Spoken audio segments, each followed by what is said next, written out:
So like a lot of the great defensive players in the NHL in the 1980s, they got their start with the Montreal Canadiens but moved on to better climes. Today we're going to be talking about the legend of Danny Daoust. So Danny Daoust was a player that the media often thought was too small for the NHL. Although he was 5'11", at 165 pounds with the time of game he needed to play, a lot of people felt they weren't going to give him much a shot to make the NHL. Now, he became undrafted despite a strong 3-year career with the Cornwall Royals. His last season at Cornwall, he was averaging between 30 and 40 goals a season over 3 years. He had 102 points in 1980 and helped Cornwall to a strong result in the Memorial Cup with a goal and 4 assists. That year he scored a combined 121 points in 93 games, which included regular season playoffs and Memorial Cup playoffs. Now, Montreal decided to sign him, sent him to the Voyageurs, and he was the AHL first All-Star team with his opening campaign with the Voyageurs, 98 points including 38 goals in 80 games. 82, he played with the Voyageurs, 65 points in 61 games. So we knew with Carbonneau coming up and some other young prospects, they were going to make a decision, and Montreal decided to force their hand. He was traded to the Toronto Maple Leafs on December 17th, 1982, which kind of made big news because Daoust was being benched for most of the season before being traded, and the Toronto and Montreal media was basically talking about, well, will Montreal choose Daoust over Carbonneau? Well, this was the good choice because he kept Carbonneau. He won all those cups and made it to the Hall of Fame, considered one of the best defensive forwards of his era. But Daoust had some success in Toronto.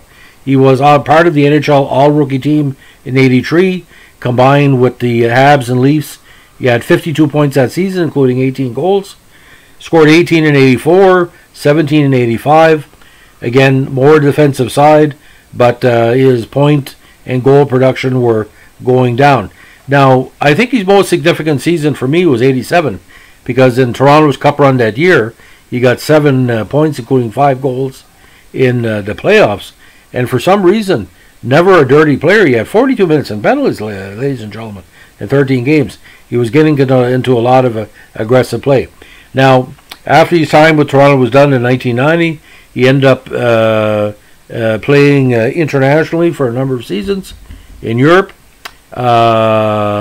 He was in Switzerland for a number of years and finished off his career in the CH2 League in '97 with HC Thurgo.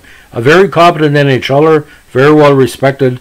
It was the type of defensive player that Toronto needed to be successful in the playoffs. You know, a good third, fourth liner.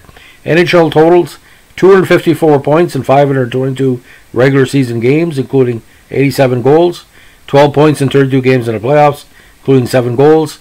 In the Swiss League, big totals: 147 goals, 215 games, 358 points. And in the playoffs, more than almost a point and a half a game, 20 goals, 27 assists for 47 points in 35 playoff games. Again, very well respected in the Swiss League, almost played a full decade, and could have played actually for Switzerland at the Olympics if he would have took citizenship, but there was still talk he was going to be considered for Team Canada, under a new format, but it never turned out. So Danny Daoust, played with the Montreal Canadiens and the Maple Leafs, the two most popular franchises in the NHL. That alone has my respect. But to be one of the top defensive players, it's kind of a misnomer. Toronto's not known for defense.